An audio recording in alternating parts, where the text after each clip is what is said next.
Ya estamos de vuelta y tal como lo hemos dicho, la situación que se generó el día viernes en Francia ha abierto una serie de interrogantes que van desde el por qué existe hoy un movimiento como ISIS hasta cómo se le hace frente a un grupo que, si declara una guerra de la manera en que lo está haciendo, no respeta ni siquiera la Convención de Ginebra. ¿Quiénes van a conversar esta noche con nosotros? Están Rosario Rodríguez, historiadora de la Universidad Católica. Muchas gracias por estar aquí. Gracias. Bienvenida. Buenas noches. También están Guido Larsson, cientista político, académico de la UDD. Gracias por estar aquí. Bienvenido. Gracias por la invitación.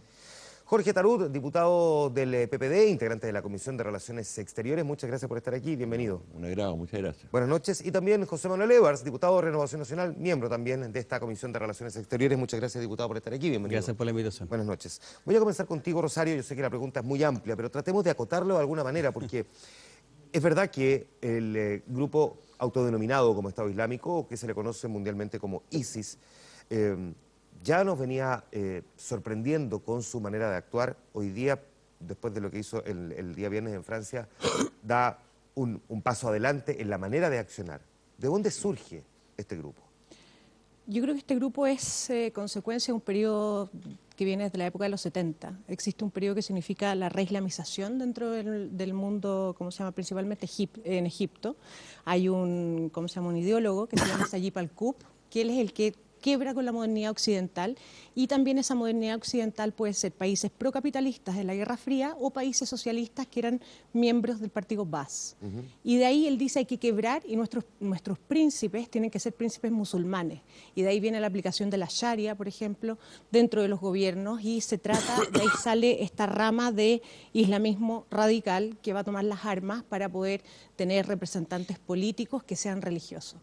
Es como en paralelo a un poquito como surge tanto en el mundo sunita como chiita. Por ejemplo, en el 79 está la revolución iraní, pero también el 79 está el problema afgano, ruso, al mismo tiempo todo está resurgiendo en una reislamización que es como volver a los fundamentos para contrarrestar esta modernidad fallida que nos tiene en la pobreza, etcétera. ¿Cuánto entonces contribuyó, entre otras cosas, por ejemplo, el derrocamiento de un presidente sunita como Saddam Hussein a manos de Estados Unidos, la llegada de un chiita finalmente al gobierno? Los chiitas son mayoría dentro de Irak, y planteo el tema de Irak puntualmente porque parte del califato que quiere declarar ISIS, digamos, comprende una zona de Irak, y donde se ha dicho que sunitas han empezado a integrar también, digamos, estos sunitas perseguidos ahora por algunos chiitas, que tienen la mayoría, casi como desquite en el fondo, están empezando a integrar también las filas de ISIS. Hago un breve paréntesis. Si quieren agua, tienen agua en su espalda, en las mesitas que están atrás suyo, por si acaso. A ver, la composición, podríamos decir, demográfica iraquí es 60% chiita y un 40% sunita. Saddam Hussein estaba desde finales de los 60 hasta la invasión de Estados Unidos el 2003. Con esta reislamización que yo te cuento, de ahí en adelante empieza este proceso de que Saddam Hussein es socialista finalmente, es del partido Baas, por lo tanto es laico, no es religioso. Por lo tanto, los grupos sunitas también están en contra de este partido Baas. A ver, en Irak lo que pasa es que es prácticamente un estado totalitario mientras está, Saddam Hussein. Quien no está en el partido Baas no puede trabajar en la administración pública. Entonces los chiitas fueron, durante mucho tiempo, los chiitas y también los kurdos, obviamente, fueron perseguidos, fueron, discriminados, etc. Entonces cuando se saca Saddam Hussein en el 91, habían unos planes de que se hiciera una especie de yihad contra Saddam Hussein y que no viniera la tormenta del desierto y todo lo que es Estados Unidos. Venía una idea como Afganistán se iba a Irak, pero finalmente entró Estados Unidos. Y de ahí viene el quiebre entre un incipiente Al-Qaeda del 91 y un Estados Unidos, porque Estados Unidos se mete en algo que ellos iban a solucionar, sacar a este, podríamos decir, príncipe no musulmán de un lugar, que no debería haber estado, sino que debería haber estado un líder más religioso. Ya, pero te hago la misma pregunta, Guido. Finalmente, ¿cuánto de esa realidad que se generó en Irak a partir de esa historia, desde comienzo de los 90 hasta los días de hoy, tiene a miembros iraquíes pasándose las filas de ISIS? Es absolutamente sustancial la invasión que hace Estados Unidos en Irak, pero es imposible desligarla de la invasión a Afganistán. Y esto tiene que ver con dos condiciones. Primero, que con la invasión a Afganistán hay una migración masiva de células de Al-Qaeda y de células también talibán a los países adyacentes, Pakistán y también, digamos, a la península arábiga, Yemen, incluso también Irak. Y es en Irak, de hecho, donde se establece una franquicia Al-Qaeda, la franquicia iraquí Al-Qaeda, liderada por Abu Musab al-Zarqawi. Y ese es el antecedente directo de lo que nosotros hoy día observamos como ISIS. ISIS es una evolución natural de la franquicia iraquí de Al-Qaeda y por lo tanto sería muy difícil explicar su surgimiento si no fuese por la invasión norteamericana y si los norteamericanos no hubiesen generado un contexto a partir del cual se levantara una resistencia, no solamente para resistir, valga la redundancia, sobre la invasión norteamericana, sino eventualmente aprovechar las condiciones de inestabilidad dentro de Irak para levantar lo que hoy día estamos entendiendo como un califato. ¿Y cuánto contribuyó entonces también precisamente la muerte de Osama Bin Laden, líder de Al-Qaeda, a que este ISIS terminara por fortalecerse o al menos desarrollarse de la manera en que lo ha hecho en estos últimos años? Bueno, ISIS, cuando muere Osama Bin Laden, realiza una declaración muy emocional, realiza una declaración tendiente a mantener todavía la alianza y por lo tanto, al menos entre 2011 y 2012, que 2011 muere Osama Bin Laden y 2012 cuando comienza ya la fractura, mantienen todavía una relación, digamos, de simetría. Y lo que ocurre en realidad, a mi juicio al menos, es que ISIS emerge de una fractura y de un conflicto de poder interno, y que es cuando comienza la primavera árabe en Siria y cuando esa primavera árabe trata de explotarse por la franquicia iraquí de Al-Qaeda y eso lleva entonces a la fractura. Y es ahí donde el actual líder de ISIS, Abu Bakr al-Baghdadi, decide romper con Ayman al-Zawahiri, que era quien finalmente había reemplazado a Osama Bin Laden. Voy a volver con el contexto, este contexto histórico que ustedes le están brindando, que además ayuda, digamos, a dimensionar perfectamente bien esta realidad. Déjeme ahora llevarlo al terreno político local. Parto con usted, diputado, misma pregunta también para José Manuel Edwards. Diputado Tarud, Chile es miembro del Consejo de Seguridad. ¿Cuál es el rol que le compete a un país como el nuestro si es que el Consejo tiene que tomar determinaciones? Porque hasta ahora estamos viendo más bien cierta coordinación de las potencias, pero no una determinación por parte de Naciones Unidas. Bueno, evidentemente que nos va a tocar jugar un rol muy importante, porque hoy día tenemos una crisis política seria dentro de lo que significa, ¿no es cierto?, el mundo civilizado. O sea, estamos frente a delincuentes que matan en el nombre de Dios. Entonces, realmente la comunidad internacional tiene que tomar acciones muy concretas.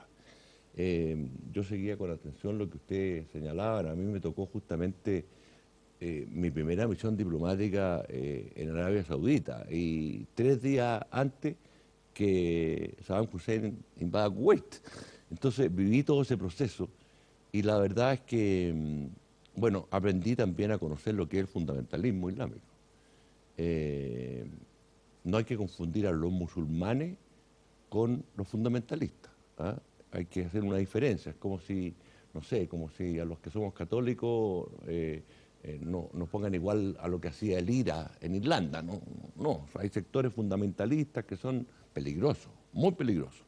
Ahora, en el ámbito político yo creo que Chile debe apoyar férreamente las propuestas que haga Francia en el Consejo de Seguridad. Y digo Francia porque todos sabemos bien, ¿no es cierto?, de que Putin tiene sus intereses en Siria, ha seguido sosteniendo y manteniendo, ¿no es cierto?, a Al-Assad, y por lo tanto en esto tenemos que ser muy claros. Y yo tengo confianza en que Chile va a apoyar resoluciones serias, concretas, no simplemente declaraciones públicas, sino que acciones concretas. ¿Cuál debería ser el límite, sin embargo, de ese apoyo que brinde Chile? Mire, yo creo que cuando usted está frente a organizaciones criminales como esta, no queda otro que el empleo de la fuerza, no queda otra, porque son gente que no razona, son gente que no entiende argumentos. El empleo de la fuerza... El empleo de la fuerza. Ok, pero el empleo de la fuerza es una frase que, que es muy indefinida. ¿Qué es el empleo de la fuerza contra quién? Mire, la primera vez fue la resolución para poder liberar a Kuwait. La resolución dijo all necessary means, o sea, muy diplomática, pero abierta a que se haga lo que se tenga que hacer. ¿Ya? Usted hoy día tiene a una potencia como Francia, en donde la gente no se atreve a salir a la calle, donde nos atreven a tomar un café. Pero el empleo de la fuerza porque todos están con miedo. Si la declaración dice empleo de la fuerza y el empleo de la fuerza no especifica contra quién, ¿quién se hace responsable? Contra el Estado Islámico. Claro, pero ¿quién se hace responsable, como ocurrió con Afganistán y con Irak también, de los miles de civiles que murieron en esos bombardeos que no tenían nada que ver con el conflicto. Eso es cierto, eso es cierto. Por eso, entonces, la prueba de la fuerza es ¿contra quién? ¿Contra el Estado Islámico? ¿Contra sus posiciones? Mire, ¿Contra el gobierno de Siria, por ejemplo? Usted tiene razón, porque en términos militares le llamaban daños colaterales. Exacto. Pero esos daños colaterales son niños, mujeres, inocentes que mueren. Hospitales. Y además estos delincuentes se esconden en la población civil, o sea, no es fácil. Ahora, solamente con lo que es aéreo, no van a lograr controlar al Estado Islámico. Los gobiernos van a tener que tomar una determinación de meter tropas. Yo entiendo que las guerras se ganan por el aire, con misiles, con aviones. Yo lo viví, ¿no es cierto?, en la primera guerra del Golfo. Pero después tienen que entrar a terreno. Entonces, en algún momento, el Consejo de Seguridad va a decidir, ¿no es cierto?, el envío de tropas. De lo contrario, si escuchamos a François Hollande hoy día, vamos a aniquilar al Estado Islámico. No hacer solamente con un ataque aéreo. Déjeme preguntarle lo mismo, diputado José Manuel Eroa. ¿Hasta dónde debería llegar ese apoyo de Chile en el Consejo de Seguridad? ¿O cuál debería ser el rol de nuestro país primero? Y luego veamos hasta dónde debe llegar ese apoyo. Mira, primero déjame decirte una preocupación que tengo. Esto no se puede transformar en una especie de guerra de civilizaciones. Y por lo tanto, cualquier resolución que exista, especialmente si existe empleo de la fuerza, tienen que haber países del lugar que sean musulmanes que estén apoyándolo. No puede ser solamente una decisión.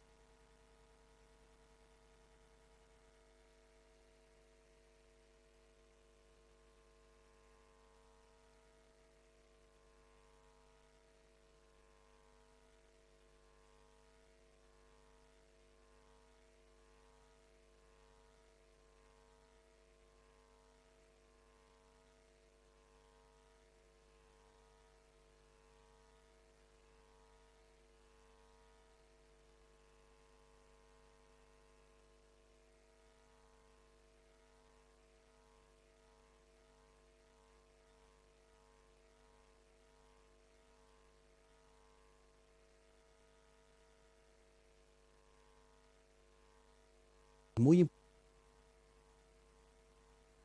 musulmanes, especialmente, representantes de estos 2.000 millones de musulmanes que existen, versus estos 50.000 personas que son el ISIS, porque ISIS son 50.000, o sea, hoy día muy buenamente las noticias, Matías del Río lo decía, el 0,02% de los musulmanes son los que están metidos en esto. Entonces, yo por lo menos creo que se puede emplear la fuerza, probablemente se tenga que llegar a emplear la fuerza, pero tiene que hacerse de manera que no se vea como un problema de civilizaciones, y también tiene que haber una componente política, porque cuando existe terrorismo, generalmente tiene una componente política que también hay que considerar. Ya. ¿Hasta dónde debería llegar el apoyo de Chile? ¿Chile tiene que sumarse a la mayoría o tiene, digamos, una opinión propia, decir, mire, sí, pero estos son los límites en los que nosotros estamos dispuestos a apoyar? Bueno, por eso yo creo que Chile debe apoyar en la medida que se requiera acciones de fuerza, como la que estamos hablando, pero tiene que propender a que de hacerse esas acciones de fuerza sean hechas de manera que no puedan ser vistas en el mundo musulmán como una agresión a un estilo de vida.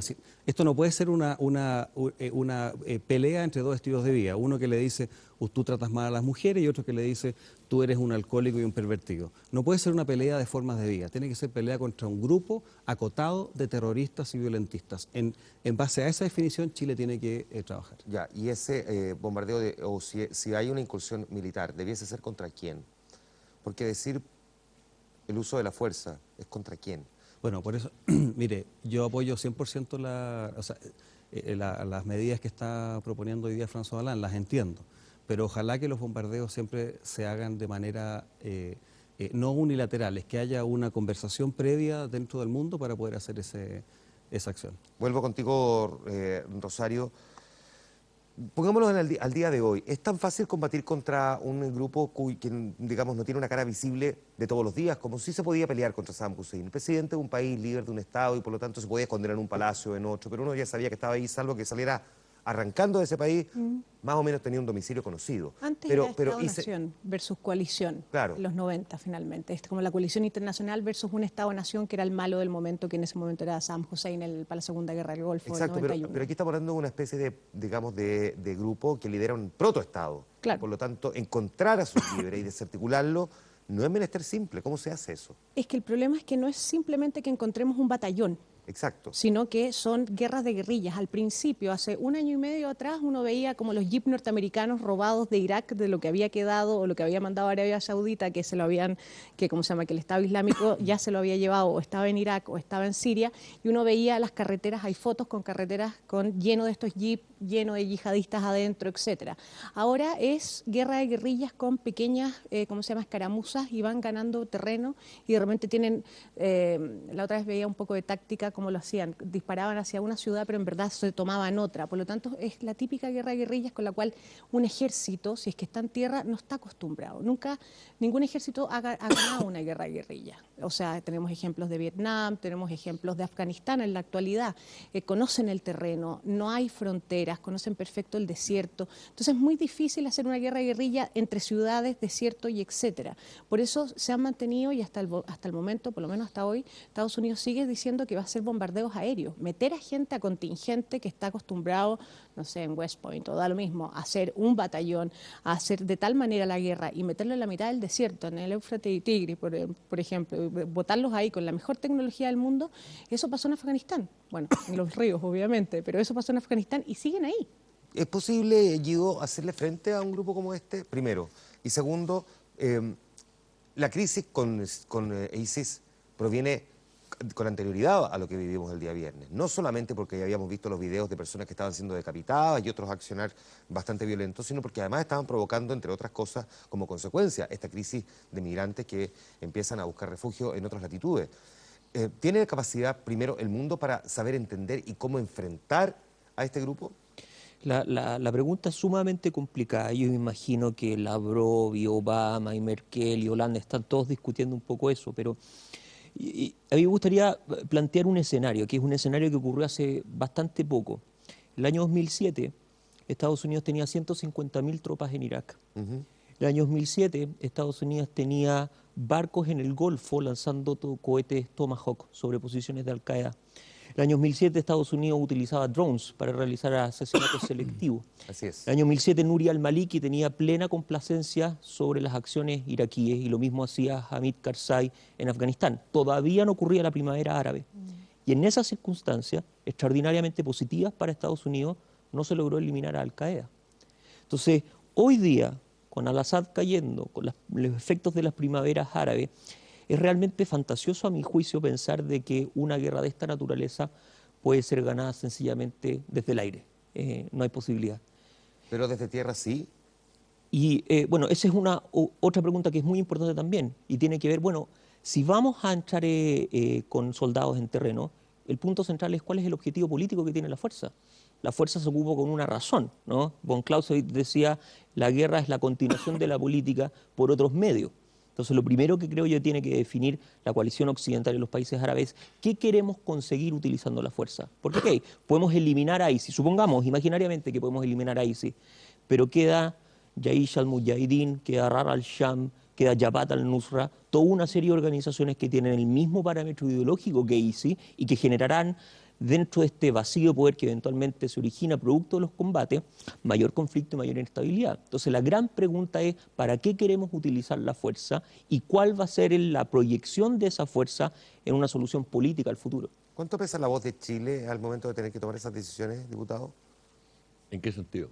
Cuando se discuta en el Consejo de Seguridad, más allá de la formalidad. Bueno, yo creo que Chile va a ser muy decidido en el apoyo que haya que brindar para terminar con estos grupos terroristas.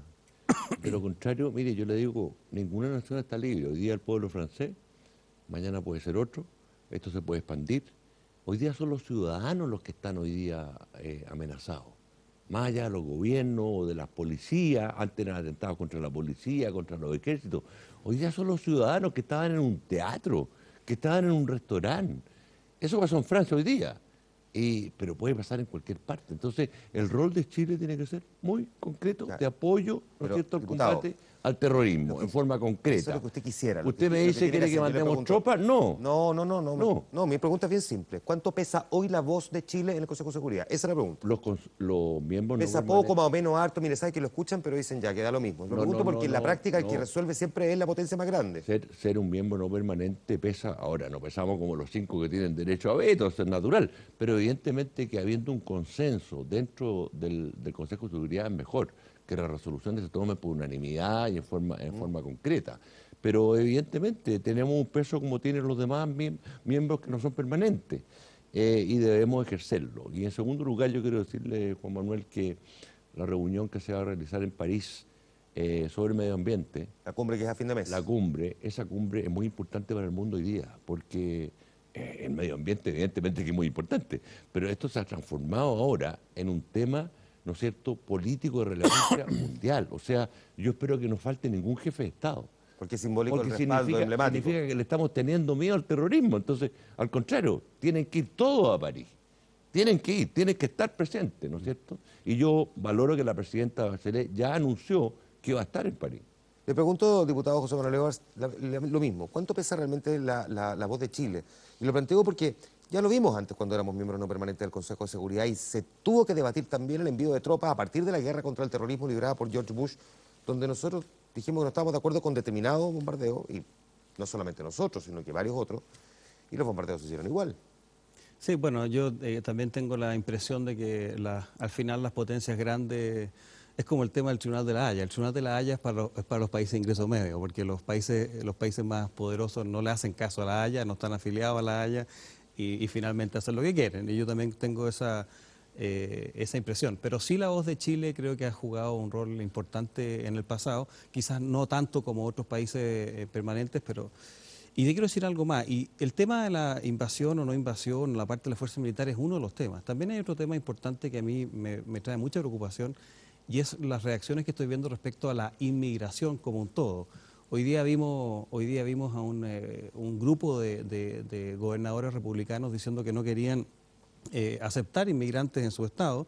También hemos visto cómo algunos países han tenido problemas, la misma Angela Merkel, digamos, dentro de su propio gobierno ha tenido ciertos problemas, y se está creando algo que me parece que es muy poco sano, y es una reacción por esto antiinmigrante. Acá hay que entender que estos tipos que vinieron, uno con pasaporte sirio, él no era un inmigrante, él no estaba escapando, él era un delincuente que se traspasó utilizando la máscara del inmigrante. Pero es muy importante que ese tipo de sentimientos, ojalá en el mundo se puedan contener por lo que está pasando, y especialmente en Chile también, porque ya lo estamos viendo, incluso en reuniones sociales que dicen, chuta, sí, hay tantos inmigrantes de tal lugar. La verdad es que los inmigrantes es un grupo absolutamente etéreo y no se puede hacer una generalización que creo que es muy poco sana para la convivencia mundial. Despejando además el punto de que varios de los terroristas identificados tenían nacionalidad francesa. Y nacido en Francia. Claro, nacido en Francia, algunos otros en Bélgica, pero con nacionalidad francesa, o sea que despeja esto de que todos venían desde fuera. ¿Qué puede ocurrir con los inmigrantes? ¿Y cómo además se trabaja esa otra crisis que es permanente también, sigue manteniéndose con el paso del tiempo? Lo de los inmigrantes yo creo que viene antes de París. Por supuesto. Habían 5 países que dijeron que no iban a aceptar cuotas de la Comunidad Europea. La Angela Merkel bajó de un 60% a cerca de un 50% porque esa esa Alemania Oriental no está dispuesta a absorber la cantidad de cuota de inmigrantes que debería absorber. Y no está dispuesta a que en una Europa con crisis finalmente, se pueda adoptar políticas públicas que gasten su dinero para poder, absorber la inmigración. Y ahora yo creo que es más todavía. Ahora va a ser con el pasaporte. Yo creo que lo del pasaporte que acabas de nombrar es esencial porque cada vez hay más países que dicen que no van a aceptar o van a aceptar mínimamente o van a hacer más controles, etcétera. Por ejemplo, tengo la idea que ahora Europa...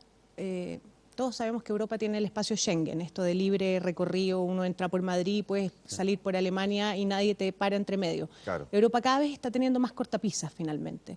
Y al mismo tiempo creo que el lema de ahora en adelante, por París y por lo que va a venir después quizás, etcétera, y que es bien este susto, que no es primera vez que pasa en Europa, pasó en Madrid, pasó en Inglaterra, etcétera, tengo la idea que va a ser sálvese quien pueda, que los países no van a llegar han habido ya 2 reuniones en las cuales han hablado de las cuotas de inmigrantes y nadie se está haciendo cargo. Y no es un problema que aparezca a partir de Siria. Recordemos toda la inmigración del Magreb, las balsas, que más bien son, bueno, las llaman de otra manera, pero las balsas que cruzan el Mediterráneo y que llegan a España, que llegan a Italia, etcétera, no eran por la guerra civil siria, sino que eso ha pasado de toda la vida y por eso Mohamed VI sigue estando en Marruecos poniendo como una barrera para que no pase toda esa África subsahariana hacia arriba.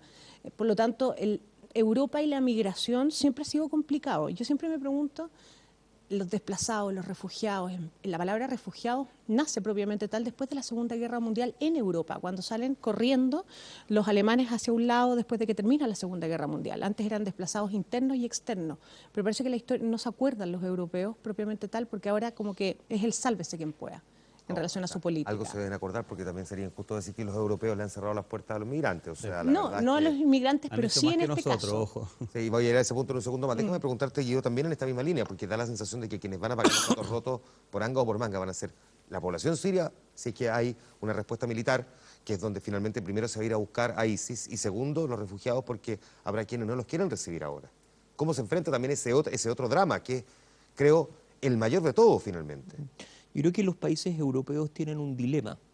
El dilema es seguir la ley internacional o obedecer, digamos, ciertos intereses políticos que derivan de la crisis en Siria. Como bien mencionaba Rosario, esto emerge después de la Segunda Guerra Mundial, la Convención sobre el Estatus de Refugiados de 1951, y se añade un protocolo adicional el año 67 y determina cuáles son las obligaciones que tienen los estados firmantes de este tipo de documentos. Y una de las obligaciones es aceptar un refugiado. Un Estado que firma esta convención no tiene derecho a expulsar a un refugiado, y eso se encuentra de hecho en el articulado de la convención. Pero efectivamente hay dilemas de orden político y finalmente interceden en lo que es el documento y lo que es la convención. Pero hay que acordarse una cosa, este problema de refugiados no es puramente europeo. Nosotros tenemos los países adyacentes de Siria, son los que en su enorme mayoría han absorbido el problema de refugiados sirios. Pero también es un problema que tal vez debería estar plenamente ligado a los países árabes que no han firmado de hecho la convención. Arabia Saudita no ha firmado la convención, Qatar no ha firmado la convención, Emiratos Árabes no ha firmado la convención, y más aún tenemos países en el sistema internacional que no han dicho nada respecto al tema de los refugiados. Rusia, Corea del Sur, China, etcétera. Entonces, pareciera ser de que hay un espíritu que creo yo que representa Merkel, de intentar apertura, de intentar integración, de intentar obviamente acogida a los refugiados que están escapando exactamente lo mismo que escapaban los parisinos, ¿no es cierto?, en el Bataclan o en los atentados en el Café. O bien, bueno, hacer uso, ¿no es cierto?, de esta presión de carácter política como los países de los Balcanes o como Hungría. ¿Y cuál podría ser ese rol que juegue Chile en el tema de los refugiados, diputado? Bueno, para nosotros no es fácil. Chile va a recibir refugiados y hay que decir las cosas claras. Esto se ha demorado porque es evidente que Chile tiene que tomar medidas de chequear bien quién llega a Chile, porque todos los países lo hacen. Es un número muy reducido que vamos a recibir, creo que son aproximadamente 100 o 150. Aquí hay una comunidad, además, siria, que ha sido muy activa en ayudarlo. Pasó también con los 117 refugiados palestinos, en donde la comunidad palestina también, ¿no es cierto?, lo ayudó mucho a integrarse. Hoy día hablan perfecto castellano, he visto jóvenes que llegaron en televisión que hablan como chilenos, o sea, se han integrado bien. Entonces, si se hace bien ese trabajo, Chile puede participar en la medida que podemos hacerlo, ¿ah? Pero yo creo que Chile tenía que aportar su grano de arena. No podíamos quedarnos indiferentes ante una crisis humanitaria tremenda que se estaba viviendo. Y por lo tanto, bueno, el Ministerio del Interior en este momento tiene la llave para ver quiénes entran y quiénes no entran. Y me parece razonable que así sea. Porque usted decía, nosotros prácticamente no hemos hecho nada, y es verdad que desde la perspectiva global, digamos, la dimensión del drama, no existe Chile Sí, pero yo quería tomar las palabras que decía Guido. Acá de repente uno critica, digamos, a las políticas de los países europeos, ¿ah? Criticamos mucho a Hungría, criticamos a muchos países, y resulta que la gran mayoría de los países del mundo no están haciendo absolutamente nada. Y resalta la idea de que personas que escapan de Siria no puedan ir a Arabia Saudita o no puedan ir a los países del Golfo, porque simplemente no han tomado absolutamente ninguno, o China o países que tienen capacidad de tomar. Entonces creo que falta también ahí una decisión un poquito más fuerte por parte de todos los países del mundo, de que realmente cuando hay problemas de esta naturaleza es el mundo completo el que tiene. Imagínense que eso pasa acá en Chile, ¿eh? Y que tuviéramos una guerra y seamos los chilenos los que tenemos que escapar. Nosotros necesitaríamos a alguien que nos acoja. Entonces uno tiene que ser capaz de ver este sistema, este problema, digamos, como un problema global. Y Chile tiene que poner su parte. Yo espero que lo hagamos lo antes posible y ojalá que hagamos más de lo que estamos planeando hacer. Rosario, Guido, diputados, a los cuatro, muchas gracias por haber estado esta noche conversando aquí en Vía Pública. Muchas gracias a ustedes. Gracias, Rosario. Gracias por la invitación. Nos queda todavía actualidad que revisar, vamos a ir a la pausa. Esto es Vía Pública, 12 de la noche en punto. Seguimos con ustedes.